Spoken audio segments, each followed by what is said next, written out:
Hello, Colorado River Indian Tribes. Michael Carlin here, president of InterOcean Capital, with another regular update to tell you a little bit more about the world of finance and specifically the CRIT retirement plan. Today, we're going to talk about how a little bit goes a long way. This is one of the more important topics that we'll cover because for a few reasons. One, I think it's pretty easy to digest.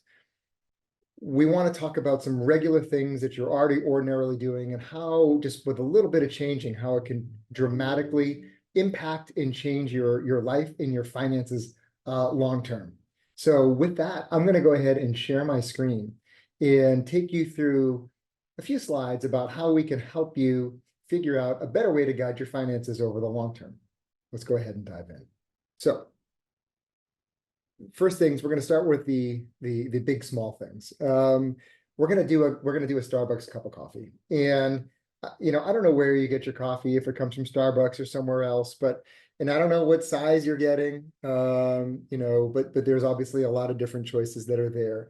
But when you look at the cost of a cup of coffee at Starbucks, I'm not saying stop drinking Starbucks forever or give up coffee. I certainly don't want anyone to get a caffeine headache. But what I do want is you to think about, what if you were to change and say, rather than getting the Starbucks coffee, what if you got the same coffee, but you just did it yourself, you did it at home?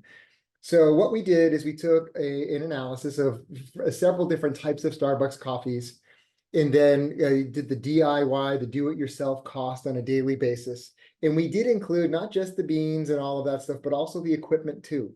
So including the equipment and all of those different things, if you look, the savings, depending upon what kind of coffee you do on a daily basis, is somewhere between $307 to $736 a year.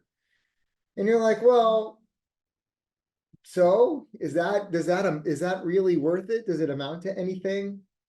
Is it a big deal? Well, let's take a look. If you just saved that $736 and you did it over a long period of time, I'm just talking about that annual amount that you've saved at Starbucks. I'm assuming you put it in an account, and then the account that you invested that in, that $736, it grew. And I'm also assuming that the price of Starbucks is going to go up a little bit each year. You know it does. You can just look at the stock price to tell that the cost of Starbucks goes up a little bit every year. And then as you start to look at the savings on an annual basis, over a 30-year period of time, that's $86,000. Growing your money at 7%, growing that $736 a little bit goes a long way.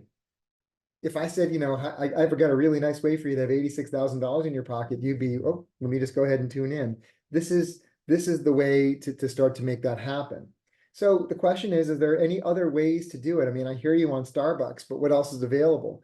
One of the most common areas that we're seeing now in particular are your monthly services, and these TV services, Disney Plus and Prime and Apple Plus. What we see is that there's great introductory rates, but then you don't go ahead and cancel it. You keep, I don't know if you're watching Apple Plus or not, but let's say you signed up and you watched the show, and then you watch, was it Ted Lasso, and then you don't watch it anymore, you don't need it anymore, go ahead and get rid of it. Be active. It's interesting that things like subscription services like Netflix lose almost half of their customers every year.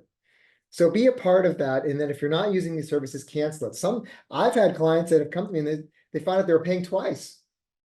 Go ahead and take a deep dive and look. Make a grocery list. And when you make a grocery list, you don't end up having those last minute purchases. And when you don't have those last minute purchases, those are the things that are budget busters. Stick to your grocery list. Dining in versus dining out. I mean, the price for dining out and groceries just in general have gone up a lot. Price for dining out's gone up a lot. You could, by doing a little bit of shifting, say, I normally go out to, for lunch a certain amount of times a month, and I go out for dinner a certain number of times a month. What if you cut back one or two of those different times? Added that to your savings list. Gifts are another huge area of annual expenses.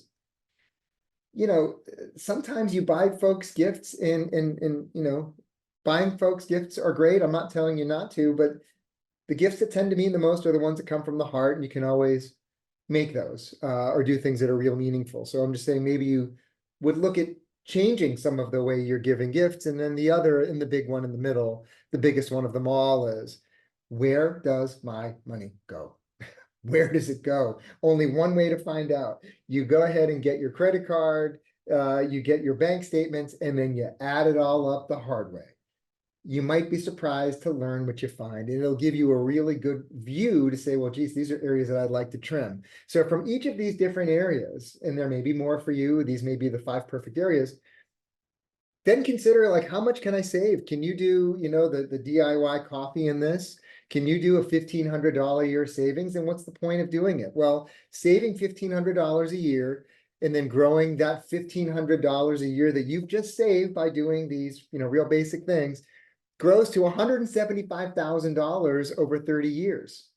Well, I've got news for you. The long-term performance of the stock market, which is one of the ways you may choose to save and invest your money. We'll talk a little bit more about that in a second, but growing at a 7% is great, and that's very achievable. But really, 10% is a closer number in terms of what you could expect and what we've seen decade after decade after decade. So if you grow that 1,500 at 10% a year, it's $306,000.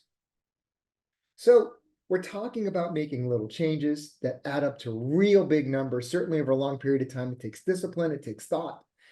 And it also takes a mechanism. So the question is where do you save?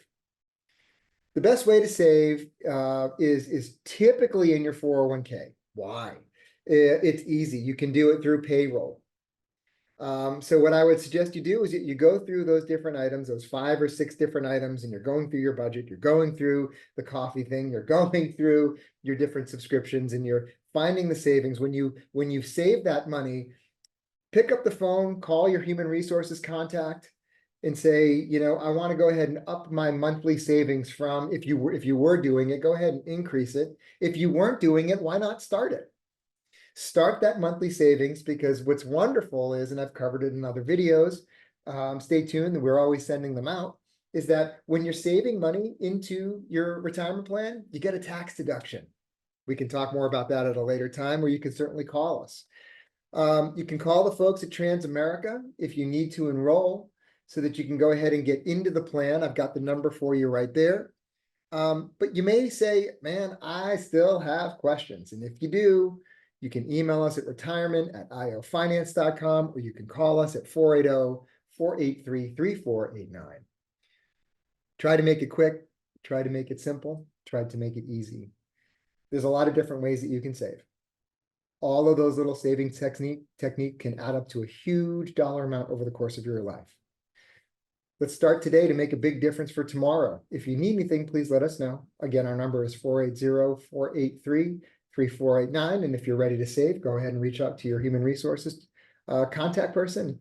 They can help you as well. Take care and have a wonderful day.